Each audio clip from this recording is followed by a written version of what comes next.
Dear colleagues, it's my pleasure to open this ETOP Podium discussion with some ETOP members. I have here on my left Dr. Suresh Senan from Amsterdam, working in radio-oncology, Dr. Stephen Finn from Dublin, working as a pathologist, Dr. Egbert Smit from Amsterdam, working as a pulmonologist. Myself, I am Solange, working as medical oncologist in Lausanne, Switzerland. Giulia Veronesi, working in Milan as a thoracic surgeon, and Dr. Rolf Stahel, working as medical oncologist in Zürich, Switzerland. The idea of today is to expand our experience in doing slide decks, like sets for the ETOP members after every meeting, the ESMO meeting, the ASCO meeting, the world-long meeting, in trying to emphasize what are the main elements that have or maybe will change our daily practice that have happened and been presented during this year mainly. The idea is here to open a discussion and a debate about what are the main changes, the most important data presented in the year 2014, and also to try to make a summary about our thoughts about it and how we are going to apply these advances. There are several chapters we can discuss across different disciplines, pathology, surgery, medical oncology, and I probably would like to start with the main chapter being discussed in our meeting, which is immunotherapy. We have seen since maybe 2 or 3 years lots of presentation in every meeting about a new class of drugs which are checkpoint inhibitors, but also some trials about vaccines in lung cancer, and it's probably important to summarize where we are at the end of 2014. So first of all, maybe Egbert, you can tell me your opinion about this vaccine trial. It's 2 years or 3 years. We have several presentations in lung cancer. How are we moving forward with vaccination in lung cancer? Well, I think the present state, vaccination in lung cancer has a very, very hard time. As all of the phase 3 trials that were presented in the last year actually produced no result. So the adjuvant trial by and large failed, the MAGE-3 vaccination. There was no difference in the active treatment arm versus the control arm. And also the other vaccine trials in advanced disease by and large failed. There was one exception maybe in the chemoradiation, concurrent chemoradiation and Merck vaccination. I'm not sure. I think it's worthwhile to try to repeat that in a prospective way, since this was a subgroup analysis of a larger trial where they added vaccination to chemoradiation. But I think vaccines on their own probably will play no role in the management of lung cancer, be it in early stage or in the later stages. Thank you. And about the checkpoint inhibitors, which might be the other way to move in the immune treatment of cancer and lung cancer in particular, as well as melanoma. We have seen several trials being large phase 1 trial with expansion cohorts. We are now waiting for the randomized trial. Where do we stand? And do you think it's the new standard of care in second line, like accepted in US now, or maybe in first line treatment of non-small cell lung cancer, Dr. Stahel? Well, we were all excited on the second line or further line data of immune checkpoint inhibitors, PD-L1, PD-1 antibodies in squamous and adenocarcinoma of the lung. While we're very excited, but we have to realize that the proportion of patients who seem to benefit dramatically, I admit dramatically, is around 20%. So I don't think the time is ripe yet to say this is a treatment for all patients. I think the time should be to identify the right patients for whom this treatment works. And I'm not so sure that the randomized phase 3 trials comparing docetaxel with an immune checkpoint inhibitor will really help to give the answer. I think we need much more work on, Stephen Finn, on the biology part. Sorry, that's an important point because while the first phase 3 trial have been performed in unselected patients, all the recent and ongoing trials are focusing in enriching the trials with tumors expressing the the ligand, the PD-L1, on the tumor surface or in the microenvironment. We know there are different methodologies to measure this biomarker. We know also that nobody looks at the presence of T cells in the tumor because you also need the T cells to perform any activity in the tumor. So how are we going to sort out this data in order to find the right biomarker? Is PD-L1 the right biomarker at the time being to select our patients? PD-L1, I think, is the best candidate biomarker at the moment, but I guess the work has to be done in relation to assessing its utility. I completely agree that we have to use trials that actually focus on this therapy selection using at least a good candidate biomarker. But as you all know, having a candidate biomarker, making it clinically useful subsequently requires a lot of work, and there's a lot of trial and error. We see this for many other biomarkers, especially in relation to immunohistochemistry. The DNA markers for oncogene addiction are a little bit more straightforward. So the bottom line for me, I think, is that we have to become experienced very quickly with using PD-L1 immunohistochemistry for these trials and make the assessments appropriately. And we may find that that is very helpful, or we may find that we have to change. We just don't know yet. Egbert, what surprises me in this clinical trial is if you try to pull all this data, they are characterized by, even in the patients responding, by a very short PFS and a very long survival. So if you think about a drug giving rise to a very short PFS and a long survival, do you believe it's really the effect of the drug? Well, I think that's more or less a philosophical question, and or selection of patients. I think selection of patients is much more important than the drug itself. Okay, so I completely agree with Stephen that we will have a hard time finding the best marker.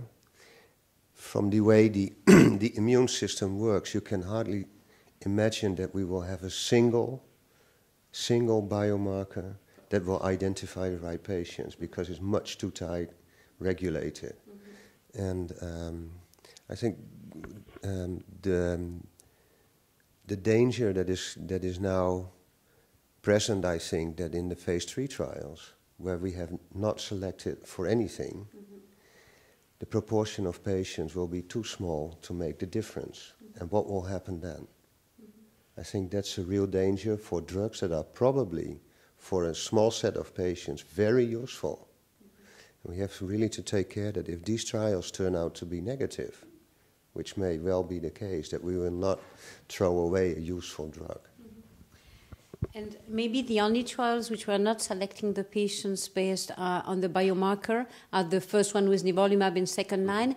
The problem is probably that at that time it was allowed to use archival samples, old surgery or whatever samples, to test for PD-L1. Do you think at the time being, based on our knowledge, it is okay to use an old archival tissue to judge about PD-L1 expression? If I have to be honest, I would say we would have to study that specifically to answer the question. And once studied, I could give you a better answer. But we've been able to use archival tissue. And one way or the other, no matter what we get to, we will have to use a biomarker or a technique that allows us to use archival tissue. So whether we design trials that looks at fresh tissue or very recently archived tissue, eventually I think we have to have something that's usable by the vast majority of clinicians and pathologists around the globe. So we have to work on something that's relevant to archival tissue. Do you really think that ultimately the marker will be found in the tumor itself, or is it conceivable that you will have a blood-based biomarker that will be equally useful? I think it's absolutely conceivable there would be a blood-based biomarker, absolutely no doubt. I think we will have to do the tumor work first. I think we need to find that out. But I believe it's conceivable, certainly, that we can find a blood-based biomarker. In head and neck, one of the company has developed, of course, also is focusing on PD-L1 expression on tumor cells, but use as a co-condition to have TILs, tumor infiltrating lymphocytes in the tumor. To me, it makes sense, because you cannot activate anything if you don't have the TILs. But in lung cancer, it's challenging to look at TILs nowadays. Would you think it's a way to move? It's certainly a way to move. Counting T cells or enumerating T cells in biopsies versus resections, etc., is complex. It's easy to count T cells and say there are 50 or 100 or 1,000 T cells and they express such an antigen. But the relevance of that in relation to the type of tumor, the tissue, there are so many different variables that need to be factored in. So I would think it certainly has promise, but again, a lot of work needs to be done. Yeah. I have here something to say about the T cells. I wonder what that means, because there are T regulatory cells which would inhibit immune attack, and the T killer cells. So I guess you would have to look what type of T cells are in the tumor. Is that not true? If I could give a very basic example in a disease unrelated, we count T cells infiltrating epithelia in celiac disease, and the intra-observer reproducibility of that very simple assay is difficult. So getting into T cell subsets in cancers is a completely different story. Now, there is the potential to use automated imaging and various other techniques that are rapidly developing to perhaps make this a more robust assay and avoid that intra-observer problem that I've described. But again, looking at the microenvironment, I would say at what is around the tumor cells needs good sampling of the tumor, right? So again, we go back to the tissue issue, because we use in lung cancer now to have very small amounts of tissue. Some labs use TMAs kinds of systematically. You would need to go back to sections and good amount of tissue, right? Absolutely. You definitely need to go back to sections, which of course brings in some bias because they're resected cases. Then it's a completely different story. Mm-hmm. But that is the only way, I think, to set the groundwork to look at this in smaller biopsies as time moves forward. Okay, so I think we will close the chapter of immunotherapy, and we'll probably move to the other exciting field across diseases, and in particular in lung cancer, which are the oncogene-addicted tumors. And this year we spoke a lot about ALK, but we spoke a lot also about some strategy and EGFR. So first of all, we had the presentation of the idea of continuing an EGFR TKI beyond progression. Erlotinib, gefetinib, but here it was gefetinib beyond progression in patients who, according to the investigator, can continue, are not too much symptomatic, adding some local treatment and so on and so forth. So my question maybe to you, Suresh, is in your institution and to your knowledge, how would you do with the EGFR mutated patients with some local progression, 1, 2, 3 new nodules? Based on the current knowledge, would you switch to chemotherapy, or would you try to make some local radiotherapy treatment? In a patient who's responded well, and if the treating oncologist feels that they want to continue beyond progression, it seems reasonable to either excise it or ablate it with radiotherapy. And that's in fact what the new ESMO guidelines suggest and the NCCN guidelines suggest. But it makes it a bit difficult for us, because we don't have safety data with combined stereotactic radiotherapy, ablative treatment, and the new drug for different sites. There's some data suggesting that erlotinib, for example, can be combined with stereotactic radiotherapy, but when does it get too toxic? In a Chinese publication, erlotinib with conventional field radiotherapy, there were a lot of fatal toxicities. So we're faced with the problem that if we really want to be safe and we stop it, we run the risk of a tumor flare. If we stop it, for example, for about 3 to 4 half-lives, then we may be able to do it, but is it safe when you resume it? And the other problem we're facing more is because we have new agents available for patients who develop resistant mutations. So perhaps with erlotinib it's safe, but if you give a new agent against a T790 mutation, then you might hit problems. So I think that's a practical dilemma. So we tend to stop if we can, but not all patients who are aware of it will be prepared to stop if they've done very well for 2 years. And when we see toxicity, the problem is that we may be missing it because each of us does only a few patients. Perhaps the way forward is to have a pooled multi-ETOP registration process. How many patients actually underwent this sort of treatment? How many didn't get toxicity? And if you update that every year, then you can say, well, for the small volume, based on publications, seems to be safe. But if there's toxicity, we should pool it quickly, because you may just see 1, but in the pool group, you may see 15, and then is there safety risk? Perhaps you prefer to excise these tumors instead of ablate them with radiotherapy. Your main concern is the volume, or is the schedule of radiotherapy? Because with normal fractionation, would you fear to give erlotinib with 60 gray in fractions of 2 gray? It's the volume or the fractionation? Well, It's the guidelines which says you have to ablate, and for ablation you have to give stereotactic doses. So it's a schedule. And you can get away with it without too many problems. But if you look at the toxicity of new agents after stereotactic radiotherapy, the esophageal perforations reported with new agents after stereo has never been reported with stereotactic radiotherapy alone. The same works in the bowel. It seems to be something to do with viscera. That's a problem because, for example, Avastin has been given with brain radiation. That's not a problem, but you give it in the esophagus or in the rectum, then you have a problem. So if you have a patient who's getting oligoprogression on 2 sites, 3 sites, and one of them happens to be in the sacrum, and the other one just in front in the vertebra, so you're talking about a different risk profile. So it's a challenge.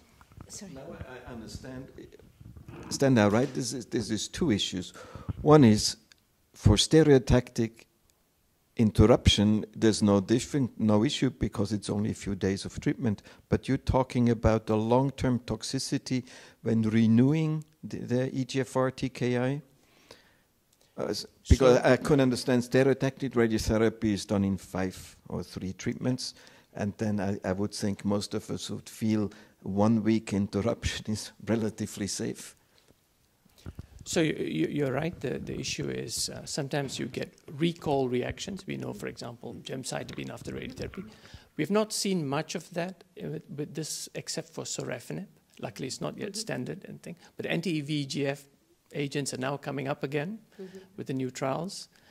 But what worries us sometimes is what could happen down the road. But because we are successful in treating these patients and they have a very long median survival, my message would be not to avoid treating it, but perhaps have a context where we can actually trace back in 3 years' time if they get another drug and something terrible happens. Don't forget that something else may have caused that problem. So the expert teams are in the best position to report all these unusual toxicities and discuss it with your radiation oncologist as well. I'm not saying don't do it, but I'm saying do it, but try and learn much as possible from it. What's your opinion about delivering EGFR, I would say erlotinib or gefetinib with brain radiotherapy? Stereotactic, the problem is the same, but whole brain radiotherapy, because it's a bit a matter of a debate. It was published that it might be feasible, but do you routinely do it to continue? That's one of the few agents where we would continue because there are 3 trials.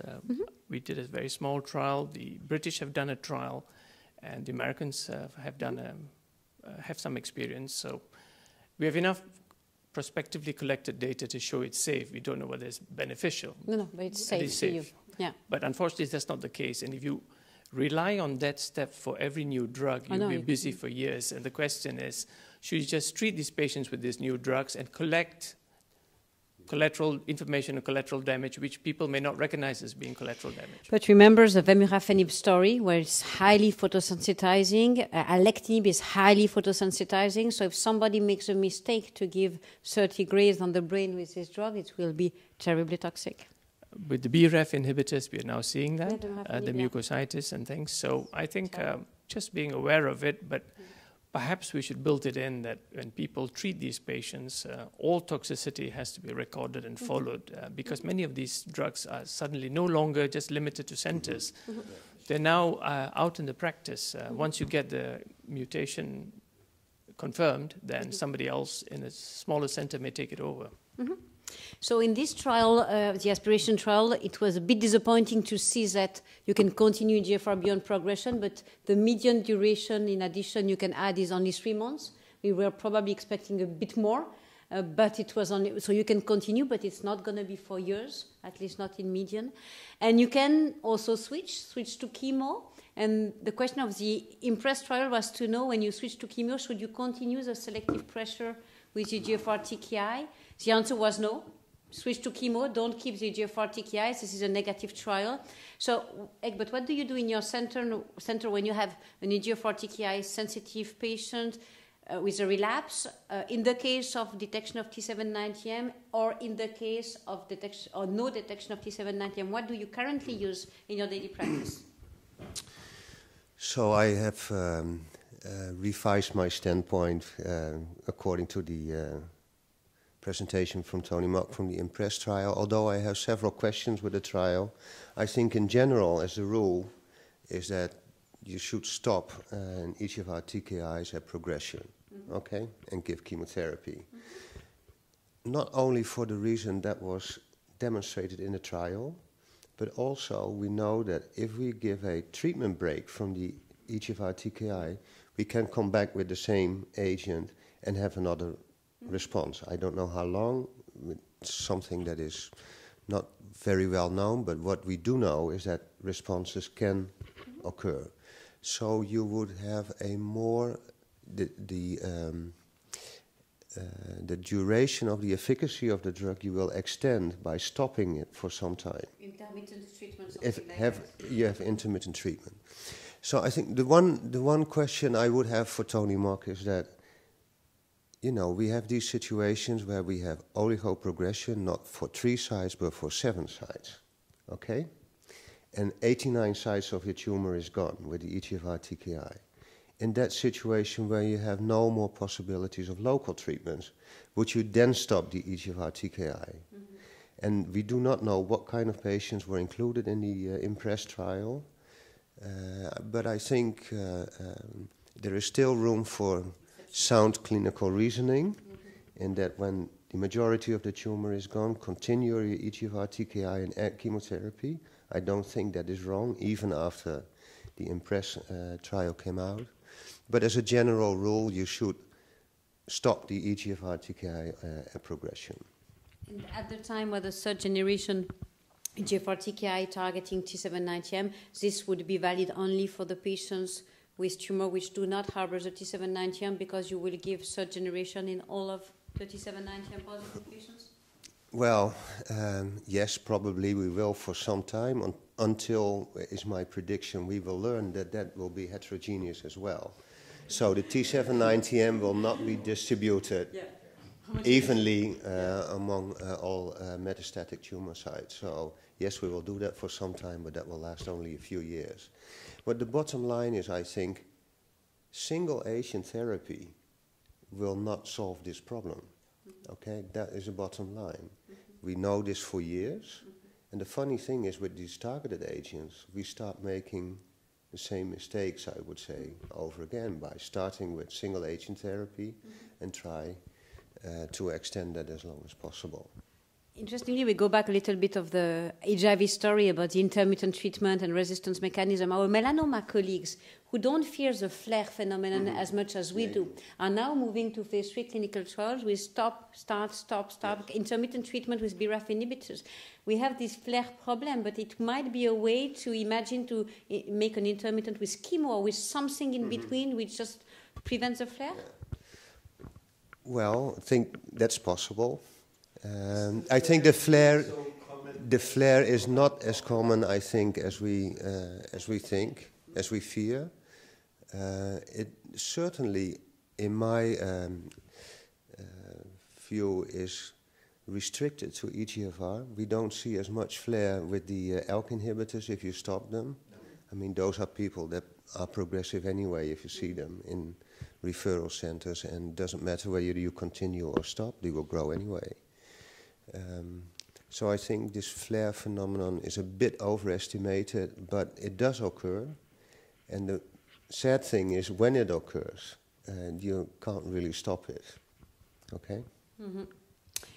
Okay, we also had some data about interesting new agents for ALK rearrangement, and we have strong data about treating ROS rearranged patients now, and appealing data about RET inhibition by targeted drugs. So more and more we identify targets. First it was just the EGFR, and now we have a huge list. So how can we afford to continue to cook in-house this molecular testing, and how should we move in order to make it, I would say, homogeneously distributed in the different centers and routinely done? So the health economic debate has been something that's featured, especially in relation to ALK testing, ALK fish, and it's featured in the literature in the last year, and there's been much debate about it. I think the health economic argument will diminish because of the advances in technology, and I think for many years we've talked about next generation sequencing is coming, it's coming, it's coming. Well, now it's actually in clinical practice. Certainly in our institute, we're using it for colon cancer. We're about to transition for lung cancer. And the big step really was to be able to get the mutations and the rearrangements that you mentioned, these rare rearrangements. And certainly the technology is there now to do that with next-gen sequencing. So I think the health economic argument will diminish, and I think it will be a sounder economic argument to do upfront testing using a solid CE-IVD platform, which is widely applicable in large centres. So I think we will have a lot of advance in the molecular diagnostics in the short term, something which we hadn't, I think, until now. I also think that the tissue being an issue may, well, this is a speculation, that it may be less of a problem in that instead of doing one test, waiting for it to be negative, then using more tissue to find the next test, and et cetera, because we can grab as much information up front with one or two platforms, our tissue being an issue and our lack of tissue being an issue will diminish also. They're my predictions. We have to see if they'll come true. Do you think these platforms, we also think about the next generation sequencing, will be refined in order to be validated for amplification and translocation, rearrangement diagnostic in the routine practice? Certainly for translocations. For amplifications, not yet, but it's a matter of time before amplifications can be added to that. But certainly for now, translocations have been the problem. We've had to use FISH, we've used a variety of other techniques, but now we can actually use next-gen sequencing for translocations on the very same samples. They're split into RNA and DNA for the very same samples that we can look at the 50 or 100 or 300 gene panels. And amplifications will only follow. What I don't see in the very short term is whole exome sequencing, because the bit that's missing is the bioinformatic. We can do bioinformatic for the targeted things that we know a lot about. What we don't know how to do and what we do not have infrastructure capacity to do in many centres is the bioinformatics for discovery. So I see it remaining very targeted as it is, but a one-stop shop for molecular diagnostics. I would want to add something here. It is about the gap. The gap between what you can do in your site as a diagnostic and what, as a treating physician, I can do with my patient. Because at the moment, we're still only 2 targets really approved. The diseases go into less than 1%, and there is a need to demonstrate that our new targeted treatments are effective in these small groups. And then, even if that is demonstrated, there is a need that patients get access to those agents. So I think there is a lot of work to do, and we cannot underestimate what needs to be done there. And here I would like to mention of a European project that we're doing together between EORTC and ETOP. It's called SPECTA Lung. That is to provide for the centers that partake a mutation platform, but not just giving the patients hopefully the test results, but also provide them with clinical trials or targeted treatment. I think there is where we need to put some emphasis. Let's move to the surgeon, and maybe not the surgeon first, but the screening, I would say, debate. You're a specialist in that, and we saw, for example, the illustration of the US problem where, based on their insurance system, if screening had to be implemented, only the non-Medicare patient might have access to that. It made a big, I would say, background noise in the US. In Europe, we are quite far from it because for the time being, we don't see any country being ready to reimburse. Where are we with screening? Is it really something that we should fight for and really try to convince our parliaments and authorities to make the effort or we are not ready to define the patient to be screened? The news recently arrived is that Medicare will cover the screening, the low-dose CT for high-risk patients with some limitations, but it will happen probably starting from January.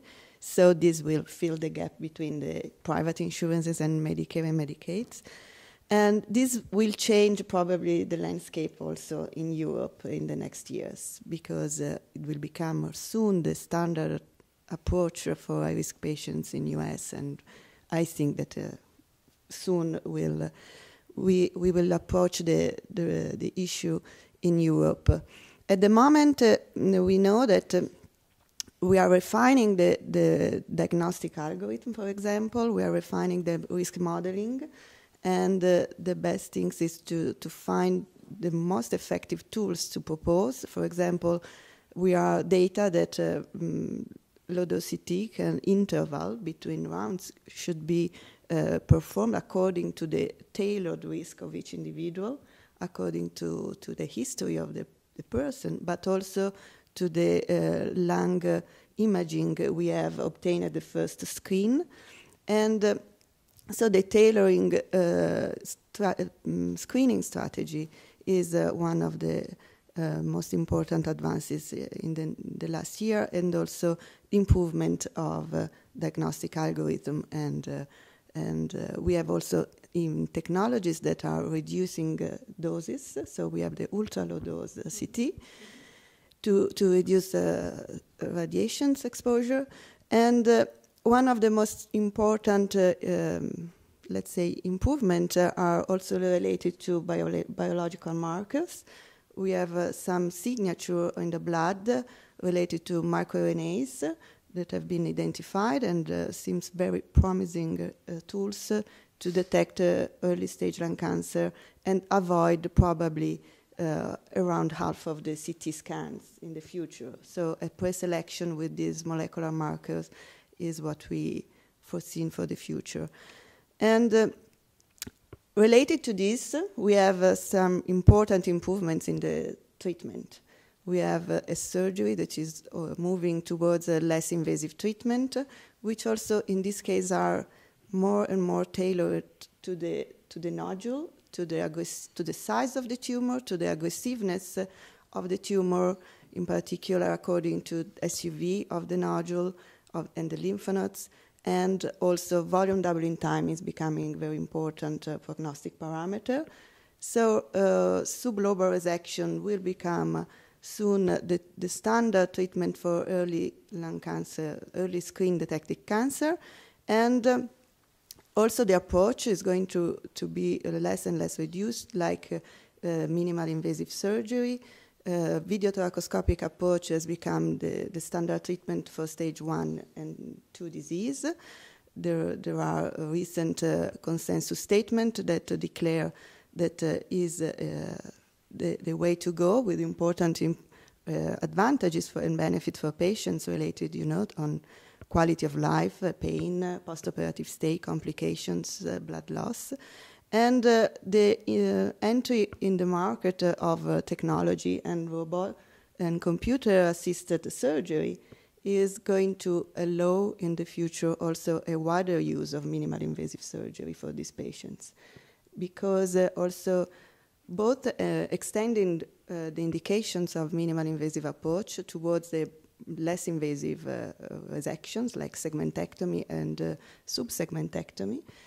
And in this case, also 3D imaging is going to help, and integration of imaging with the robotic approach. And on the other side, to have more extended lesions treated with minimal invasive surgery, like N2 disease after chemotherapy, or selected locally advanced disease. So I think that these two fields are very important for the future. The impact of screening will change the mortality of this disease in the future, because it's our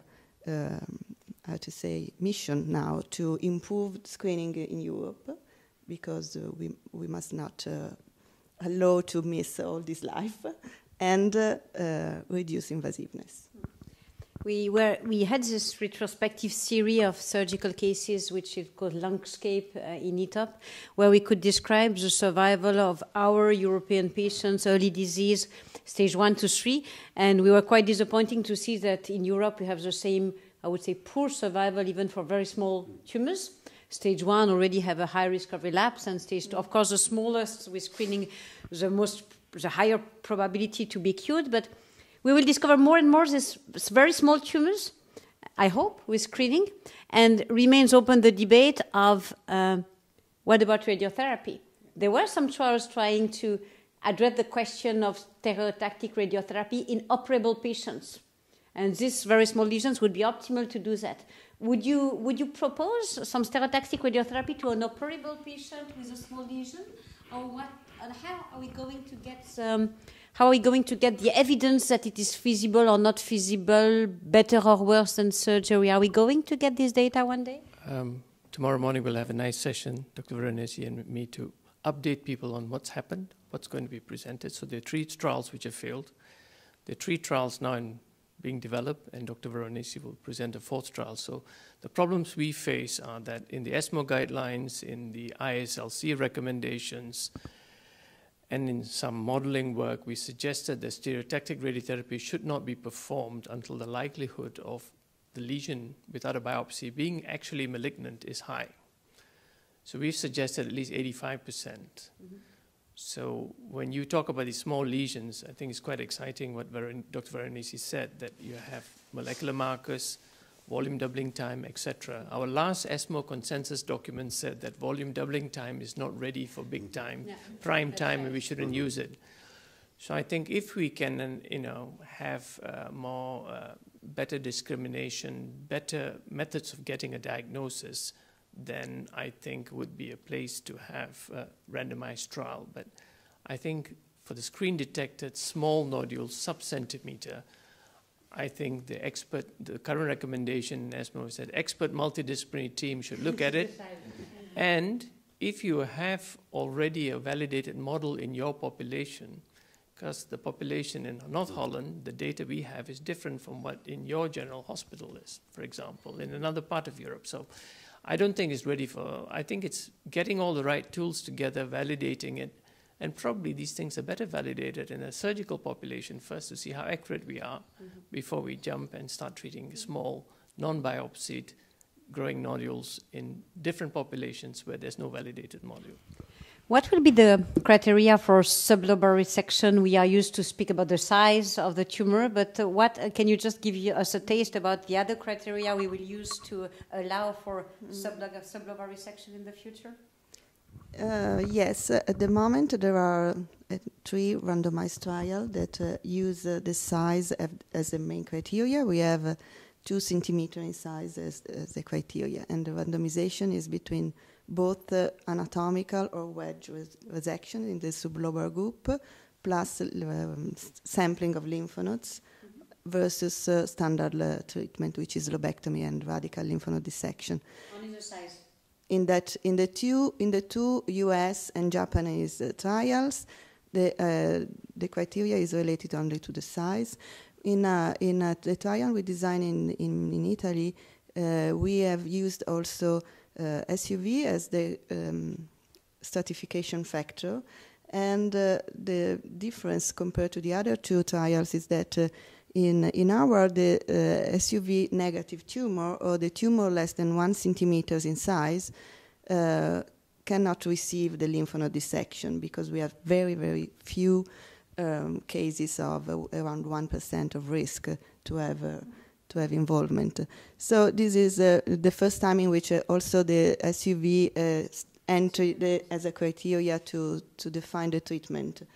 But the other approach will be, but at the present is not unlikely like that, will be to define the best treatment according also to the density of nodules, because GGO are, everybody knows, are very indolent tumors, and so when there is no the solid part, the treatment can be also a limited resection.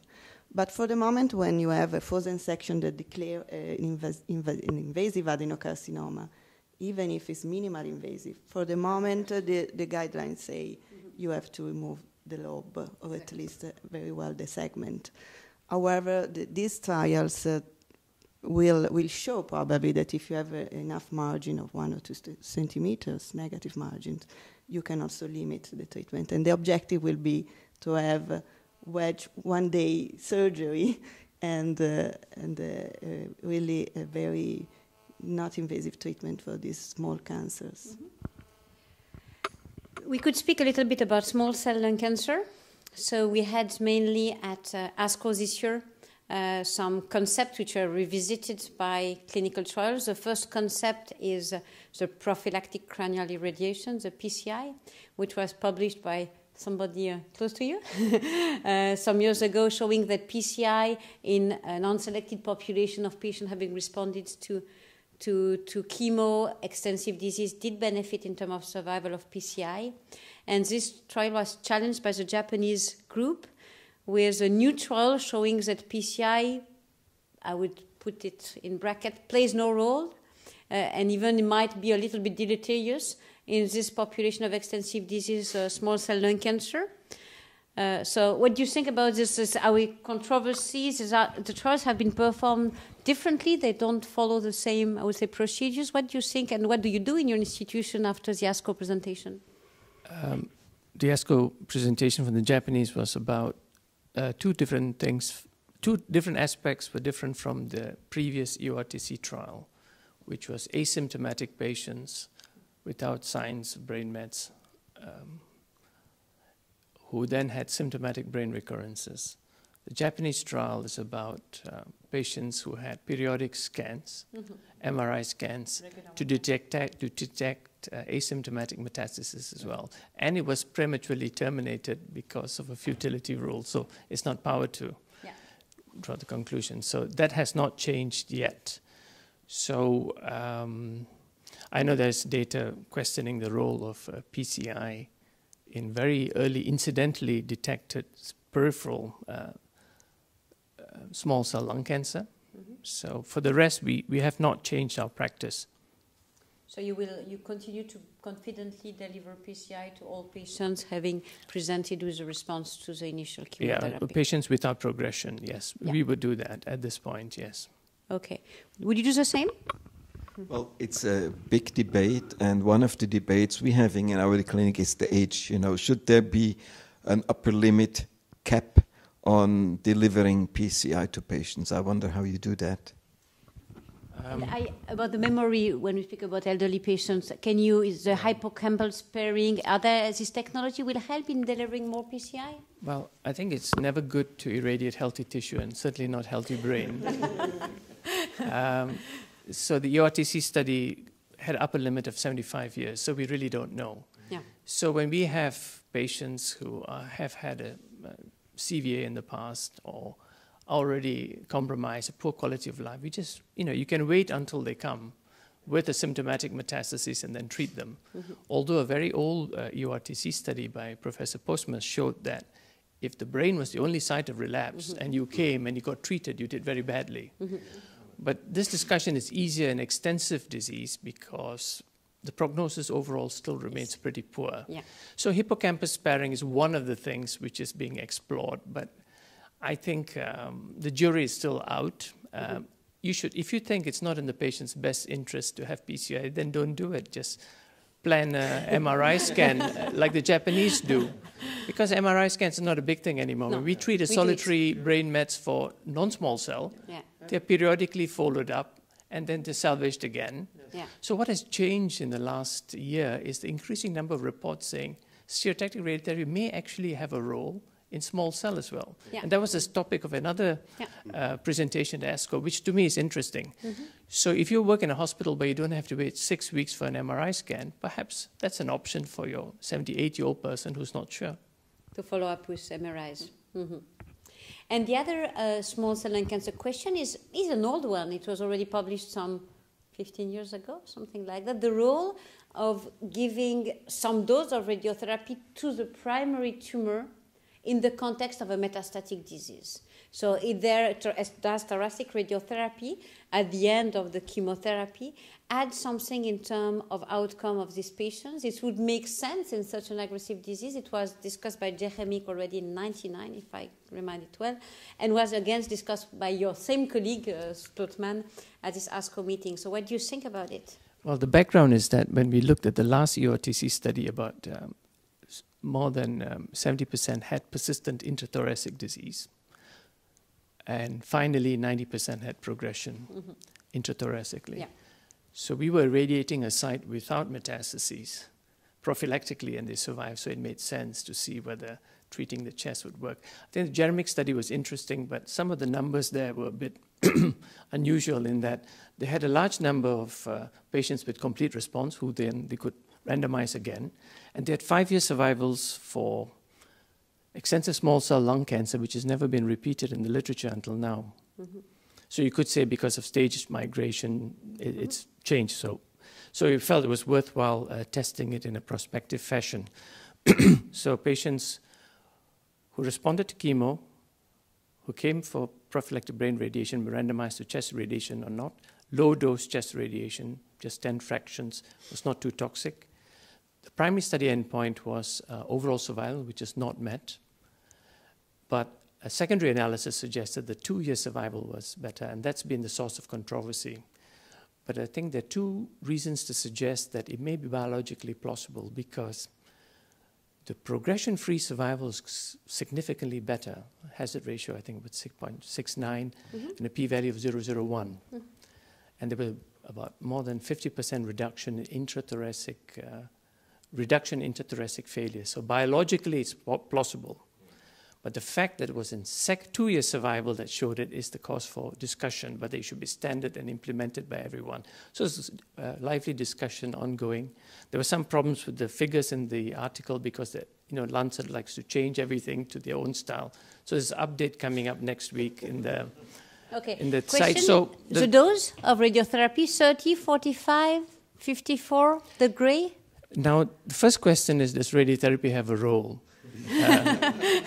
That's what we got to solve. And then if it has a role, because it's been achieved with hardly any significant toxicity, then it's a question, will a higher dose give you a better thing? I think we first should debate amongst ourselves what the role is of these findings and how convincing they are, because there's still active debate. And I think we let it percolate through the community and let people look at the pros and cons, because you have to look at the other side of it.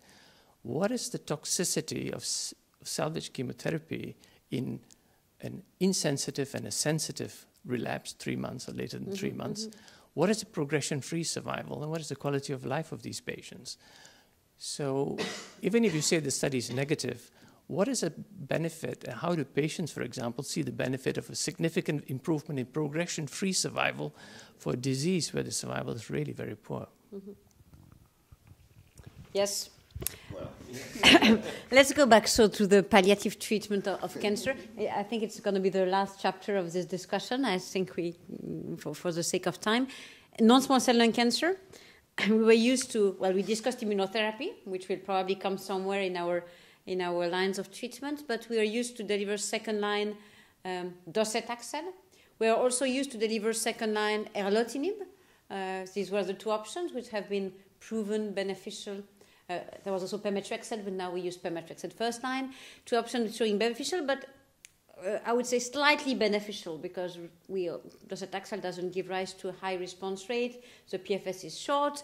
Erlotinib is debated about its activity, and now we see new drugs to be combined with docetaxel emerging. Ramucirumab, nintedanib, antiangiogenic drug, which improves the activity of docetaxel. Are you ready to use them in the clinic, because docetaxel is such a poor drug in terms of activities that anything which would add something would be beneficial? Or do you think it's going to be not affordable for the society to give B-therapy in patients, second-line treatment with such a short PFS anyway? Okay. So I think what we saw this year is sort of comeback of angiogenesis inhibitors in the treatment of non-small cell lung cancer. The one thing I cannot really fully understand is how something that is, very much debated in first line can have activity in second line. So maybe it can be explained by, again, selection of patients, because in first line you have more or less unselected patient population, whereas those patients that are likely to receive second line treatment with docetaxel are probably different from the general population in first line. So there was a difference between the 2 trials that you're referring to. The ramucirumab was a more or less unselected population, where the I still see this little cartoon of Nintendo. Okay, Nintendo, but we're talking about does seem to work only in patients that have early progression. I thought that was something that might make sense in a biological sense, in that angiogenesis might indeed play a role in those early progressors where you have more aggressive tumor than the more, let's say, indolent growing typical patient in second line. So I think, yes, there is some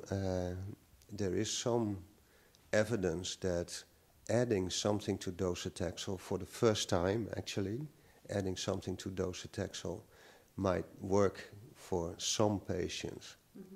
And again, selection is the key word, of course, but I think the clinical selection of those patients that have early progression, I think, is something that we should look very closely to. Biology, in terms of what does it represent?